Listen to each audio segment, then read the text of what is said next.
Hey everybody. Um, I I guess if you guys didn't see the video before, we're in Zelda month right now. So all of November, I'm gonna be uploading Zelda-themed videos because I love the Legend of Zelda series, and I already did a review of the first Legend of Zelda, but I couldn't really just do a review of Zelda 2 because I actually haven't beaten the game. I've only played the beginning chunk of the game, and I've seen the rest of it, and I played the good amount of hours that I was playing, but I don't think it would be fair to do an actual full review with what I've done, so I thought I would just kind of do a thing just talking about it. And then I thought, why not do an ASMR one for this, so then mix that into the whole Zelda stuff. So hopefully you guys kind of like this more relaxed kind of talking thing where I'm going to ramble about Zelda 2, because I do still have opinions on it from what I played. And my battery on my camera seems to be acting weird. I never know if that is the correct number or not, so, just if this cuts off, I might have to add another thing at the end, or I might try to end it early. Just thought I would give you guys that little heads up. So anyways, for Zelda 2, I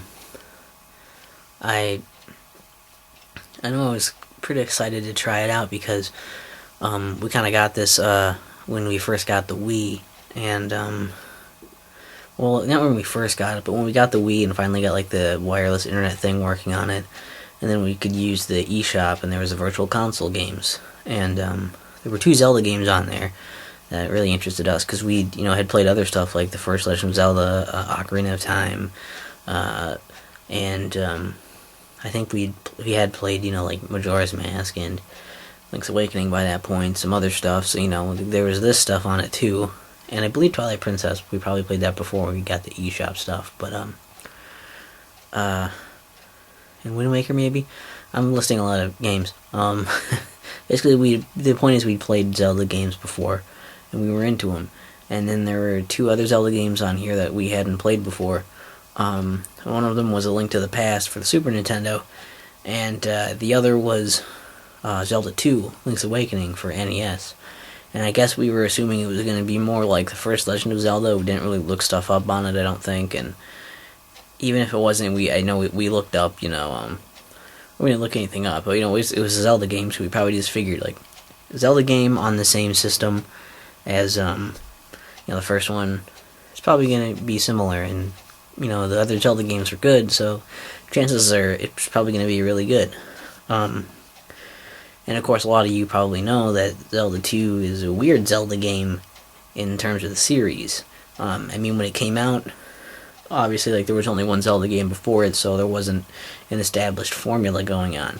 It wasn't like, oh, let's just, do the same kind of stuff in all these Zelda games and keep putting them out over and over. Instead, it was like, well, like, we've got another game, want to mix it up, do something different, and make it, just make it a different kind of experience. At least that's, I don't know if that was the decision or not. This is just what it seemed like it would be. What's why it would be, why it is the way it is what I would think. Anyways, that's just my reasoning behind it. And well,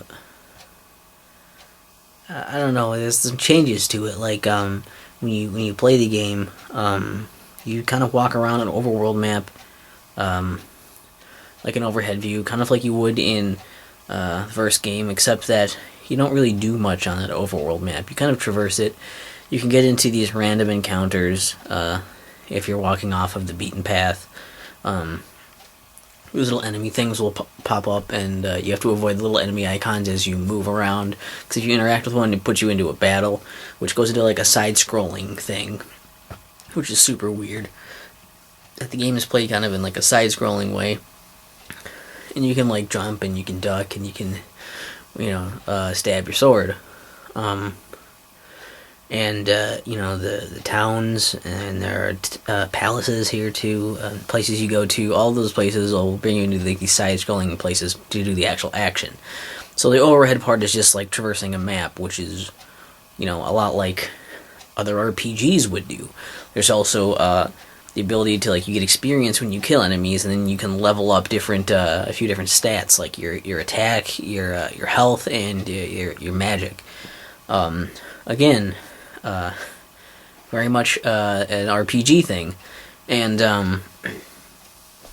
along the way, like, completing, like, you beat palaces, you'll get items that'll basically kind of act like keys that allow you to go to the next place. Like, oh, this is a dark place here, but I have a candle, so now it's going to be lit up in those dark places. Or, like, there's a rock in the road, but I got a hammer, so now every time I can go up to those, I can smash the rock and I can get through there.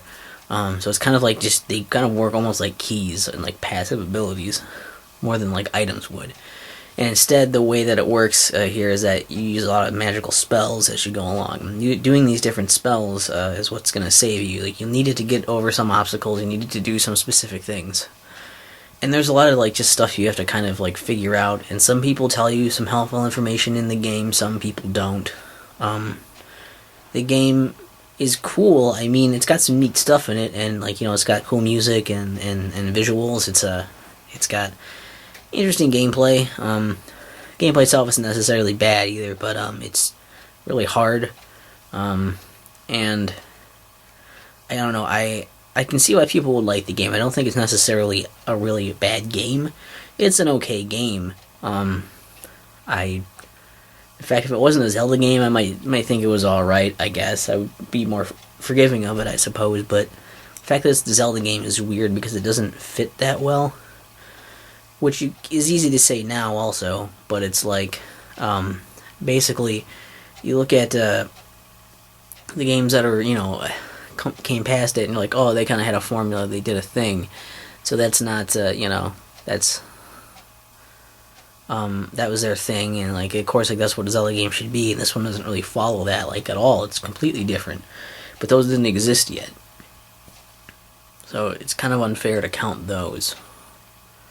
Hold on, my battery's gonna die. I might have to cut this, plug it in, and put it back on the spot. Alright, I fixed it. Okay, so that stuff's kinda happens, you know, after the fact. But the thing is, Zelda 2 came out, you know, after the first Zelda. So, you know, it could be different. There was no established formula. The thing is that the first Zelda did some really cool stuff with it, because a lot of it was kind of like, you know, being an RPG. It had a lot of those RPG type, like, tropes in them. You're trying to save the princess, you're trying to collect the magical items, and trying to defeat the bad guy, you know, fighting off, you know, with sword and shield, and you're fighting off all these fantasy monsters, you know, and it's all kind of in that sort of setting that you're used to for, you know, these RPG fantasy adventures. But, the first Legend of Zelda took away a lot of that. Basically cut a lot of the bullshit out of that. And they're like, okay, we're not going to have you level grinding and trying to have a bunch of, you know, random battles going on all the time. We're not going to do a bunch of turn-based combat. And we're not going to try to flood you with story happening. We're going to throw you into this world, and you're going to go and explore and just figure stuff out. And you're going to fight, you know, through some challenging dungeons while you look for cool stuff. You get items to get new abilities and everything, and you know, that, you know, it's not about having to learn a skill, it's not about leveling up, it's not about managing resources, really. It's mostly about just exploring and trying to find things, trying to figure them out, and trying to overcome difficult challenges. And it's really simple, but it's really fun. It's very, very effective. And it's part of what made The Legend of Zelda stand out. What made it so genius is that it was so different than everything else that was out at the time. It was like it was just a whole new thing, and it worked so well. And then Zelda 2, I feel like took a lot of steps backwards in that it felt like, well, kind of like, well, okay, so the whole experience thing. There's random battles, and then you go into battles, and it's still not turn-based combat, so at least you're still, like, actually fighting them, you know, in real time and everything. But defeating enemies gets you, you know, experience points, and it gets you level up and ups your stats and stuff, and it's like, okay, other RPGs already kind of do that. That's kind of tedious, but that can be neat, I guess. if you prefer that kind of idea. And the whole overhead, going over the map and then finding the random encounters thing, and going into side scrolling only when you're into like action parts. Like, that's kind of weird, but okay. It's not as great for the flow or anything, but it's still fine. You're still exploring stuff. But like it's not like the random encounters are like you always will find them, but it's like, they'll pop up and like you can't really avoid them if they're coming straight at you when the little icons pop up on the map. And they only happen when you go off the beaten path. And the thing is, like, if you're exploring, you're gonna want to go off the beaten path, right? Because you want to go find secrets and stuff. But you also like are discouraged too, because you have to deal with these things every few seconds, and you just have to stop. Like, okay, these guys, I gotta deal with them. I can start moving again. Oh, they caught me again. I guess I gotta fight them again. And they go to these other areas. Like you get caught by one, and it goes to like almost like just cuts to like just like a battlefield, which changes on the type of the terrain you're in, and that determines kind of like what enemies are gonna be there and stuff. And it's tedious. It's time consuming. You have to go through those, and you can just kind of run away from them too, but you also risk getting hurt anyway as well. And they're just really annoying, and they discourage you from doing the actual exploring you're supposed to do, because they make you stop dead in your tracks when you do that. Rather than like the first Zelda, well, yeah, there's enemies on the overworld, but they're on that screen. You can clear out all the enemies if you want to, or you can run by them. You don't have to be taken to a totally different place just to encounter the enemies and then come all the way back and then keep going from where you were, because that just takes up a lot of time, and it's just annoying. Plus, it makes those battles really samey rather than first Zelda, which has them happening on all different kinds of screens. So, it's different, and I think it kind of goes against the brilliance of the first Zelda. Also, the way the items work, kind of like keys. That's kind of annoying because, you have keys and stuff in the first Zelda, but most of the items you have are ones you actually have to use. So, like, I don't know, it was cool that you would get those, and it wasn't like, oh, you have the item now, you can, pass through this doorway, get past this roadblock. It was just, you have this item, and now you can fight enemies with it, and maybe do some other stuff too. It was just, you just like had it, and you could actually use it. It was something that it gave you an ability, and it kind of made you, in a way, it made you stronger, and it made you more diverse. Whereas these items feel like they're obligatory. In Zelda 2, they feel like you just have to get them because there's something that's blocking your path, making you have to get it. And it's not really an item you're going to be using in an exciting way. You're not interacting with it. It's just something you have, and use it like a key. It's like, oh, you can go to this point now. But I will admit the spells at least kind of cover that, in that it's like, oh, well, you have spells to do these different abilities and stuff now, which is fine, but they use up magic, and magic is limited, so you have to kind of try to manage the magic that you're using, like when you need to use spells in certain spots. You might have to go back and grind up and get your magic back, or go back into town and get more magic and health and all that, and it's a hassle. A lot of it's just really annoying to do anything. And it's just, a lot of the stuff that was added into, in Zelda 2, a lot of the stuff was put in to make it, I feel like to make it more friendly to traditional RPG players. And that's just, like, I think, a step in the wrong direction. And I don't necessarily think that's bad, I guess, in terms of if it's fun or not. Like, that's subjective.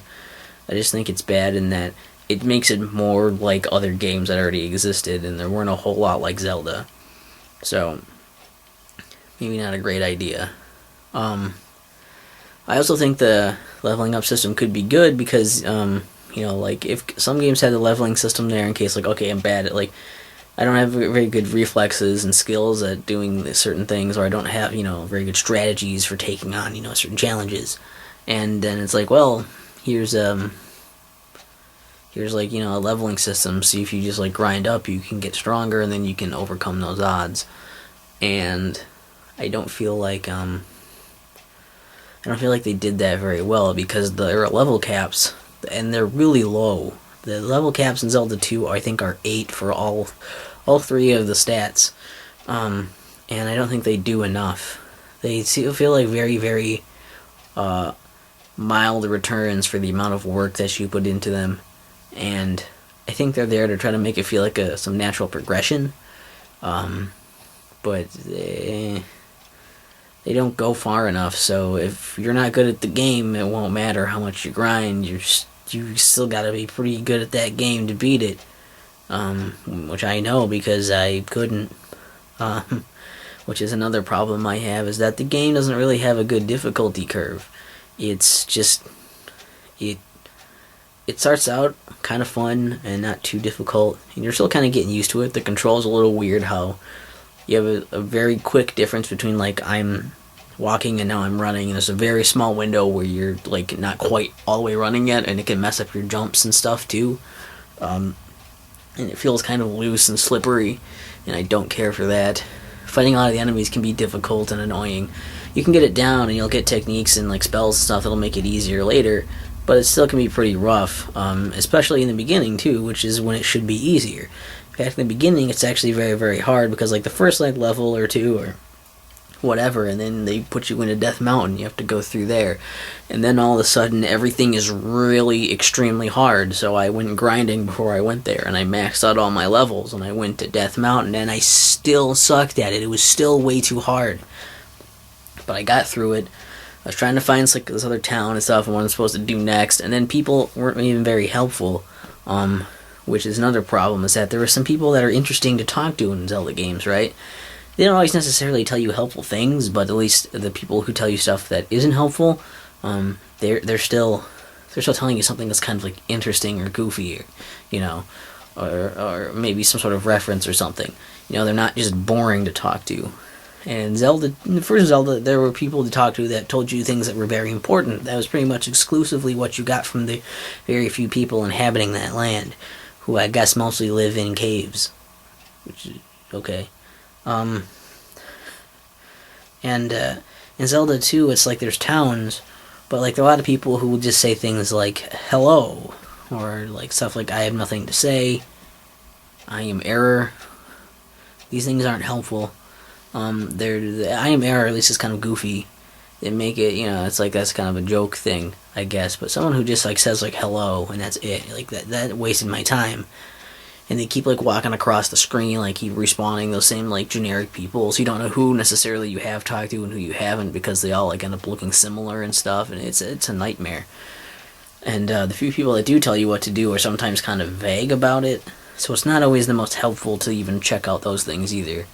And so like I think they did a worse job conveying that, and also the fact that it's not only is the exploration tedious, and the hints of what you're supposed to do and where what you're supposed to do anyway are much more vague and harder to figure out without just knowing what to do, really.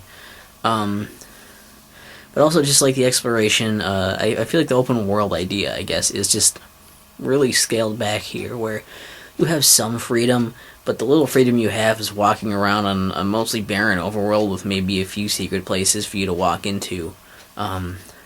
And like it's so discouraging to go and do that exploration anyway, that unless you're looking to do some grinding and explore at the same time, otherwise get ready to do a lot of stoppy starty moving around the place trying to trace all the squares, and even then you're still like blocked off from a lot of the game until you get other items, so it's not as open as the first game either anyways. It's just, I will say that at least the dungeons were cool. You go into a dungeon and like kind of just explore them, and they're kind of almost like almost remind me of some like places in Metroid even. They're pretty neat. They can be pretty tough, but that's also, again, with dungeons, it's forgivable because that's the point. When you're going through a dungeon, you expect it to be some kind of challenge. You expect it to challenge you and for it to be tough. When you're on the overworld, you expect it to be, you expect the stuff to be there for something fun to do, too. You don't expect it to be super challenged in every part of the overworld just to go explore and check out places.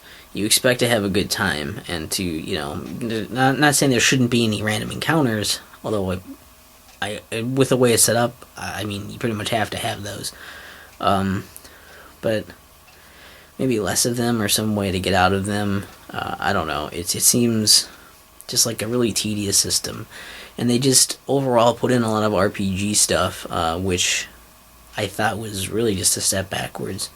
And it's basically, I guess what I would say is it's not a horrible game or anything. It's an okay game.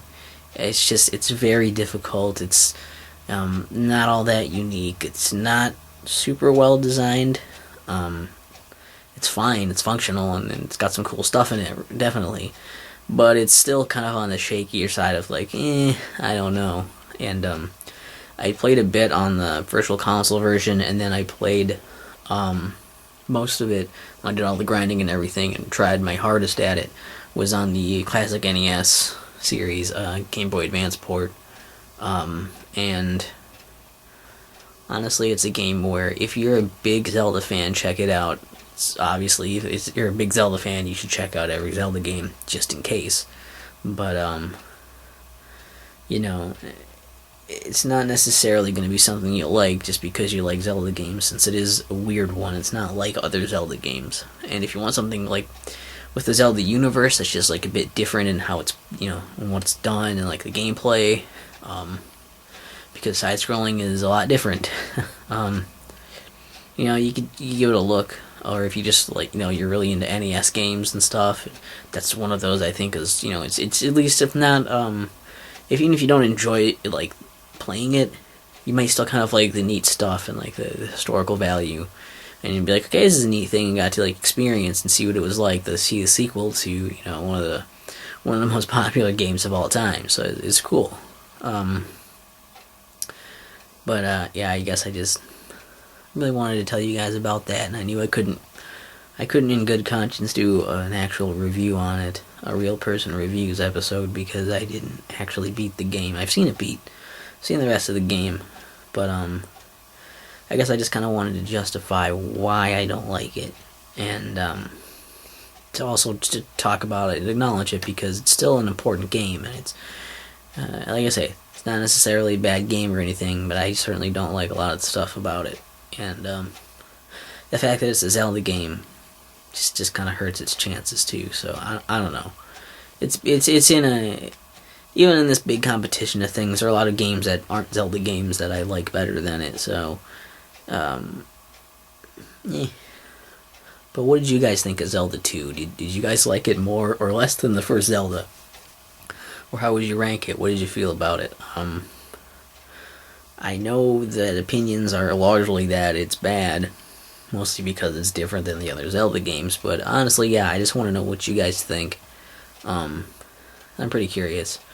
And there's going to be more stuff for Zelda month. I mean, I figured, you know, like, there's plenty of stuff I might do, you know, try to do maybe another ASMR thing, maybe not. See if you guys like it. Otherwise, I might just do like a talking thing, we'll see. And, I might do a What's the Deal with Sam or two about something too. I look forward to that stuff. But, you know, I talked about the first Zelda, and this was my talking about the second Zelda. And, you know, I think next time, I'd really like to talk about the third Zelda next, so that's either going to be next or soon. I haven't scheduled this out or anything. I should have done that a long time ago, but all this other projects for the Halloween stuff kind of piled up, and Zelda month was just here, so hopefully you guys didn't mind this. And hopefully the people who came here for the game stuff didn't find the whole softer spoken thing too annoying, and hopefully the people who came here for the ASMR stuff didn't find Zelda talk too boring. So, thanks guys, and I'll see you for the rest of Zelda month.